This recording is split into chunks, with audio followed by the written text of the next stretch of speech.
I can't stop eating. No, like, seriously. I go to the gym, I stay active, and I try to make the right decisions when it comes to my diet, but almost every day it winds up where I overeat just because I needed to have that midnight snack, or I needed to get a large fry instead of a medium. It's not even weight that I'm concerned about at this point. All right, maybe a little bit, but the important thing is the way that I feel when I'm not eating the right things. My stomach hurts, my head hurts, and overall it just makes me feel worse. Cheez-Its are pretty good though.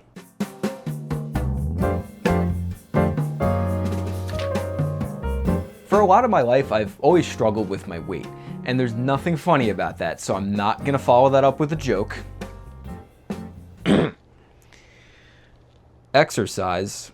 I thought you said extra fries. This is my inbox. But seriously, let me just tell you a little story. When I was about 9 years old during summer vacation, I was left alone every single day, and that gave me free range to eat whatever I want, which led to me eating a lot of Oreos and then subsequently trying to convince my mom that I didn't eat all of her Oreos. I didn't really notice the fact that I was rapidly ballooning, but kids at school seemed to notice and they began to pick on me. My pediatrician also noticed, but he didn't bully me. He just gave me a really disappointed look when I stepped on the scale, and I think that hurt more than the bullying. Fast forward a couple years, I hit my growth spurt, haven't grown since, and by the time middle school hit, I seemed to have my BMI under a little bit more control. Fast forward a couple more years to COVID, and I began to put some pounds back on. It turns out that being completely sedentary while having the appetite of a tapeworm equals being overweight. Then eventually I got a job that required me to be on my feet all day, and I started going to the gym, and I'm down about 20 pounds over the past year or so. But that's not where the struggle ends for me. When it comes to diet and exercise, there's a lot of factors, and it turns out that most of them are not in my favor. I'm gonna come to my own defense here. It's not my fault that I like eating Oreos and Cheez-Its so much. They were literally designed to be as addictive as possible. Ultra-processed food is a fancy term for foods made using ingredients not found in a home kitchen. Unless you have a bunch of emulsifiers and high fructose corn syrup sitting in your cabinets, which, like, go check, because who knows. So if you find yourself not very full after eating things like potato chips or honey buns or constantly wanting more, it's because the food industry has designed these things to be as addictive as possible, to keep you unsatisfied and craving more of it. It's especially effective on children, such as my 9-year-old self. But the difference between an adult eating these ultra-processed foods and a kid eating ultra-processed foods is that the adult can at least have the knowledge that the food is bad for them. Even if they don't want to stop eating that entire pack of Oreos, they have a little bit more self-control than your average third grader. And aside from the ingredients, they'll draw kids in with things like brightly colored packaging and fast food mascots, all to make sure that these kids are hooked on these things in childhood and eventually pass those eating habits down to their kids. And I'm not trying to completely absolve parents of responsibility here. It is still very much a parent's job to ensure that their kids are healthy and develop good eating habits from a young age. But to completely blame parents or literal children for eating junk food would be absolving the food industry of the role they play in the obesity epidemic, and it's huge. Speaking of the food industry, that leads us back to, as most things do, Ronald Reagan. You know, the more I hear about this Reagan guy, the less I like him.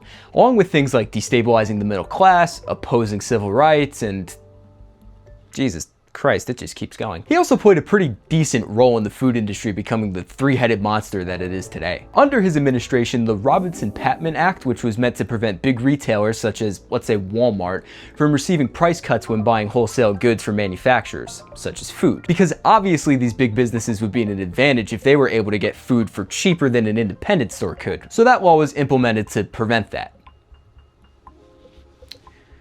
Yeah, they stopped enforcing it. So manufacturers are being strong-armed by big businesses into selling their goods for cheaper, which then led to the manufacturers upping the price when selling to independent stores. Because if these manufacturers were to tell these big companies to go fuck themselves, they'd essentially be digging their own grave, because then they would be cutting out their biggest customer. So they passed that cost onto the independent stores, which then led to the independent stores passing that cost onto the consumer, which then led to the consumer saying, hey, wait a minute, I could buy this strudel for much cheaper out of Walmart. That led to a bunch of independent stores going out of business because nobody wanted to shop there, yada yada, big business rules all, yada yada.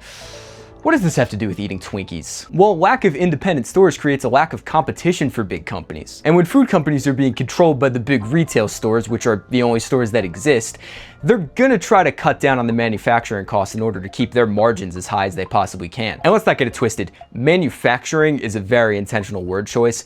Because food is just a product to these companies. It's just a means to an end to extract as much money as they possibly can from a vulnerable population. That was all kind of a downer, right? Let's get to the optimistic part of the video. It looks like more fun over there. Sorry, I was worried you wouldn't be able to see the text behind me if I was like here.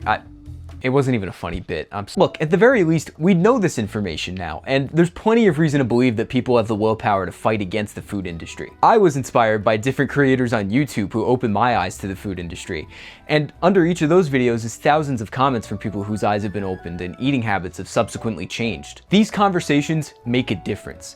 People vote with their dollar. Even bullshit products like protein Doritos and... Protein Doritos? Protein Doritos. If we're gonna vote with our dollar, can we please make sure that protein Doritos lose in a landslide, please? Thank you. Even if you don't believe we have the ability to take down the food industry by not buying what they're selling, you at least have the ability to control your own eating habits and not eat complete crap. Not only will that help you feel better mentally and physically, but then you won't be giving an evil empire a bunch of money.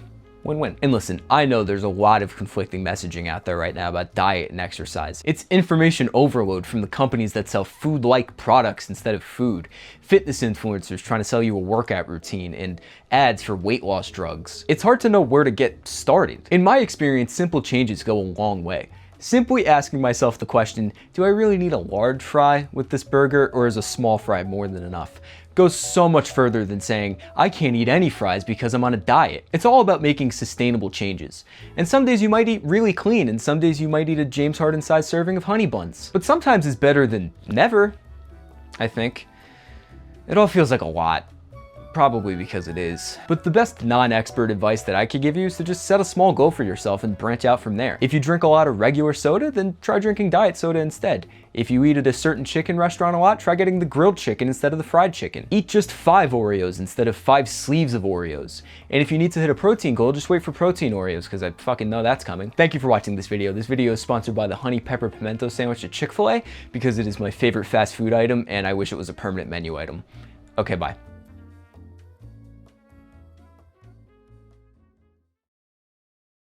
It's all about making sustainable changes. And some days you might eat really clean, and some days you might eat a James Harden.